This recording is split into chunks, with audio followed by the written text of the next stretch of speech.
Mas falando de árvore da vida, né?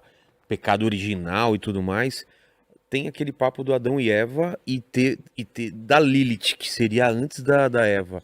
Tem algum fundamento, tem algum escrito, alguma tradição oral que fala sobre isso? Para começar, se você ler o texto bíblico com muita atenção, tá? Vai ser difícil fazer aqui agora, Tá. tá? Mas você vê uma alusão que Eva não foi a primeira. Ah, é? Eu posso te provar isso, Tá. tá? Então você vê uma alusão que existiu alguma coisa.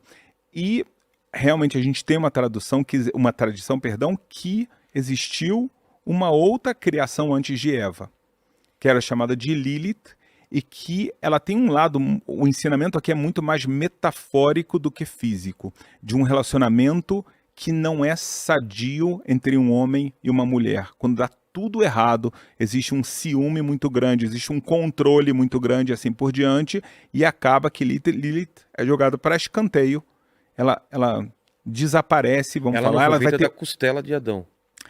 Então, na costela de Adão, como a gente vê o texto, literal é Eva. Tá. O que você vai ver, especialmente se você pegar o hebraico bíblico original, você vai ver que tem uma alusão antes que realmente pode ser que teve outra coisa. E a Lilith foi feita antes de Adão ou junto? Junto. E o que aconteceu com Porque ela? a ideia do homem e da mulher deles estarem juntos. Tá. Na Bíblia, né?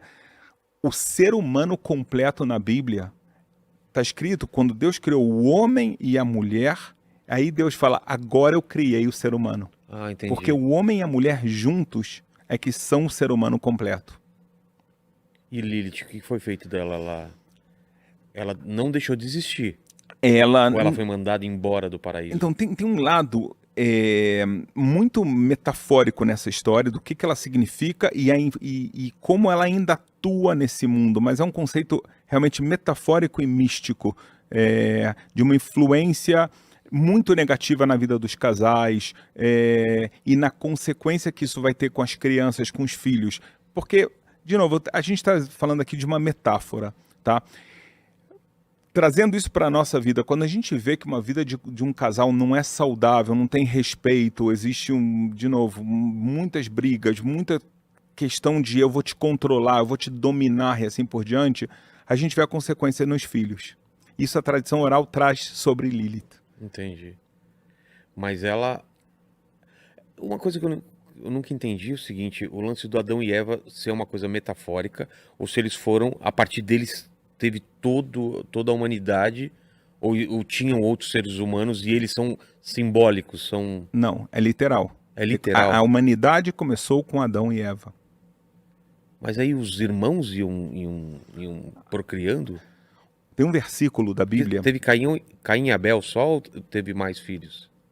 Teve Caim e Abel, depois teve Set, né? Quando depois que Caim assassinou Abel, 130 anos depois nasceu Set, e ele foi quem seguiu o caminho, vamos falar, positivo, porque você vai vendo a linha histórica, tá? Ela vai contando quem foram as pessoas boas.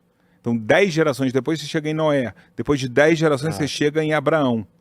E aí você chega em Isaac, Jacó, as 12 tribos. Então você vai vendo, agora vai passando um por um. Você tem Matusalém no meio e assim por diante. Então, no começo, eles casavam com as irmãs. Agora pensa, o mundo está começando. Não era alguma coisa estranha, feia, alguma coisa assim. Com o tempo que a humanidade foi crescendo, então Deus, algum momento, ele dá a proibição de incesto e relações proibidas. Entendi. E o lance, se é uma coisa que realmente aconteceu, se é uma coisa literal, o paraíso ele tinha uma localização terrena, ou ele era numa coisa antes do planeta Terra? Ou a gente teria aqui nessa região... Onde seria o paraíso? As duas coisas que você falou estão certas. Ah, é? Como pode ser? Então. Vou explicar. Você vai ver, é interessante, tá, Vilela?